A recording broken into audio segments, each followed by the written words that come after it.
diketikkan itu apa-apa saja, misalnya kriteria kebenaran ada yang koherensi, korespondensi, pragmatis. Nanti Anda tolong cari contoh-contohnya di sini, tolong Anda baca ini, Anda baca ini. Jadi menurut saya cross checknya makalah itu bukan pada presentasi, ini kalau versi saya.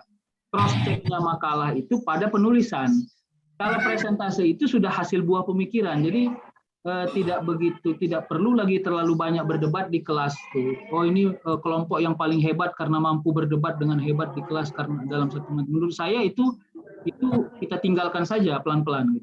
Sekarang bagaimana kita memboboti tulisan mereka pada sesuatu yang lebih energik, karena hasil dari tulisan yang mereka tulis dan di dalamnya ada pemikiran kita, inilah yang nanti bisa menjadi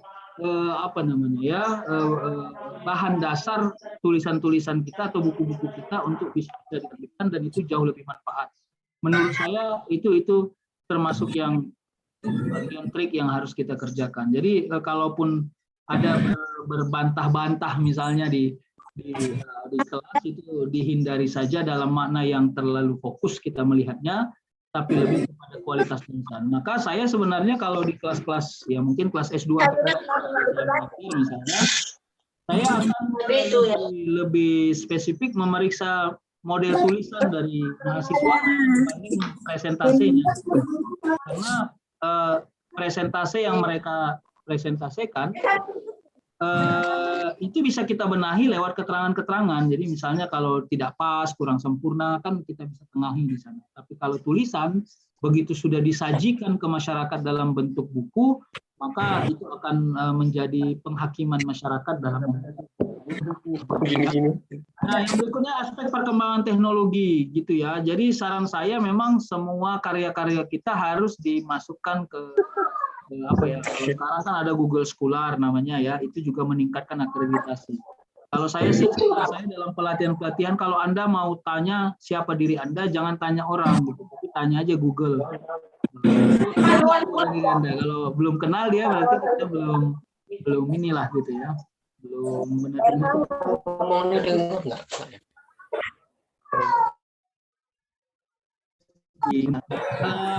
Triknya. Sebenarnya slide saya ini banyak, Pak, 45, tapi tidak akan semua saya sampaikan. Saya mau masuk lebih bagus, nanti kita diskusi aja lebih menarik.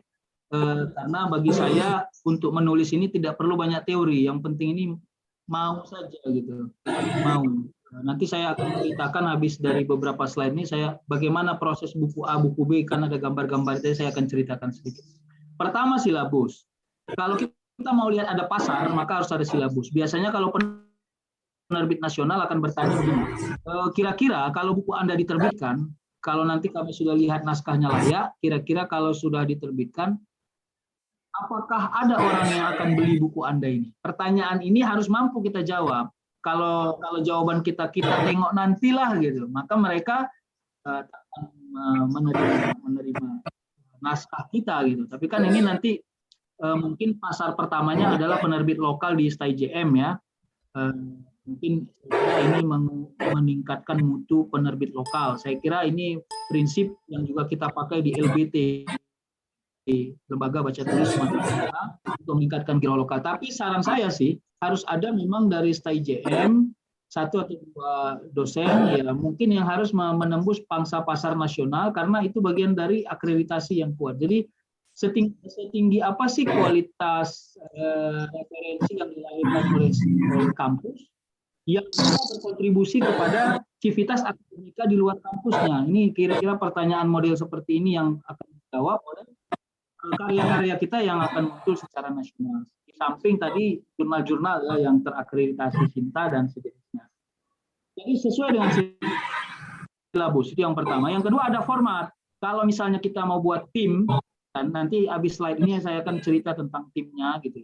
Kalau timnya adalah mahasiswa misalnya, nah, kalau saya ditanya, teman-teman di UI hampir melakukan hal yang sama, Pak.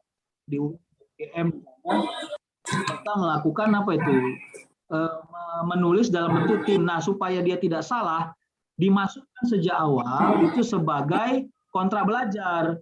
Adik-adik sekalian, ini kita akan kontrak belajar, pertemuan kita 16 pertemuan, 2 diantaranya adalah ujian, 14-nya adalah pertemuan. Nah, nanti saya akan tugaskan Anda A, misalnya membuat resume kah, review kah, makalah kah. Lalu kita sepakati semua tugas makalah yang akan kita sampaikan ini berdasarkan dari masukan saya dan tulisan kalian semua akan kita bukukan.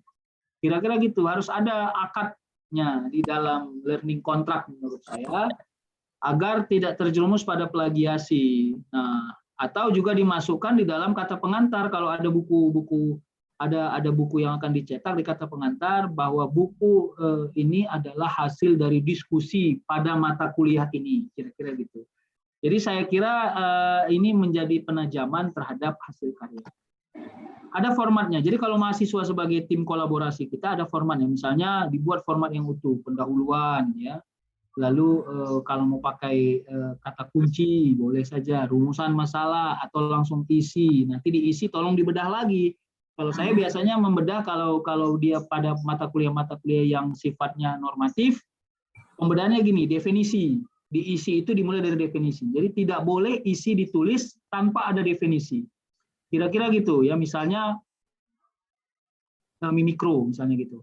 Nah, harus mampu penulis dalam hal ini kolaborasi dengan mahasiswa misalnya definisi ekonomi mikro dari beberapa tokoh misalnya. Jadi memang harus kita jangan main aman, ini menurut saya kita harus ribet, dosen itu harus ribet. Ribetnya itu ya kita atur sampai teknis-teknis. Ya. Lalu setelah definisi apa lagi? Dalil kalau dia berhubungan dengan ekonomi Islam misalnya. Apa saja dalil yang menguatkan itu, baik Quran maupun Sunnah. Yang ketiga, pemahaman para tokoh atau para pakar terkait dengan itu. Jadi dibuat dia format yang khusus untuk membuat semuanya menjadi seragam. Karena salah satu aspek penerbitan itu adalah keseragaman, kecuali buku-buku yang biasa diterbitkan negara-negara Eropa misalnya, memang mereka lebih kepada analisis atau esai lah kira-kira gitu, apa yang mereka pikirkan itu. Jadi sehingga akhirnya tidak baku metode atau format kepenulisannya. Tapi di Indonesia kelihatannya penerbit akan tidak menerima naskah kalau bab 1 beda dengan bab 2 formatnya, bab 3 gitu, kira-kira gitu. Jadi masih metode yang begitu. Sampai pada format kertas ya, font ya, size-nya jarak gitu. Saya kira dibuat saja gitu. Yang ketiga ada tim. Nah, ini yang saya katakan tadi. Tim ini kalau mau kolaborasi antar dosen, ini lebih menarik ya, yang pernah dilakukan. Tapi saya sih kalau dengan dosen sepertinya saya belum pernah lakukan kecuali dalam riset. Kalau dalam penulisan buku saya belum melakukan itu karena saya lebih kepada pribadi. Misalnya ada 7 bab menulis tentang buku fikih dasar, kira-kira gitu ya. Dan di STIJM ada 4 orang dosen fikih dasar misalnya. Maka dibagi-bagi saja kepada si A, bab 1, bab 2, si B, bab 3. Tapi tetap formatnya harus sama. Nah, menurut saya gitu. Jangan sampai karena bab 1 itu Toharoh misalnya ditulis oleh dosen A, lalu dia versi dia aja menulisnya. Lalu dosen B nanti bab munakahat versi dia lagi menulisnya. Jadi itu yang menurut kita acak adut itu ya. Dan ini menurut saya penting untuk dipahami. Yang berikutnya ada pasar. Nah, jelas pasarnya adalah mahasiswa. Nah, tapi memang ya terserah ini kebijakan kampus lah ya. Kalau saya sih melihatnya pasarnya sudah harus diluaskan, tidak hanya mahasiswa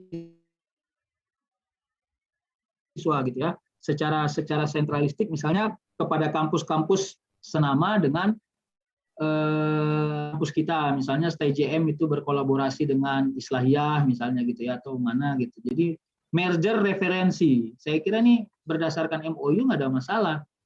Dibuat harga diskon misalnya, yang penting buku kami dipakai di sana, buku mereka dipakai di sini. Saya kira itu juga menurut saya pentingnya. Yang berikutnya ada percaya diri. Nah ini penting Pak.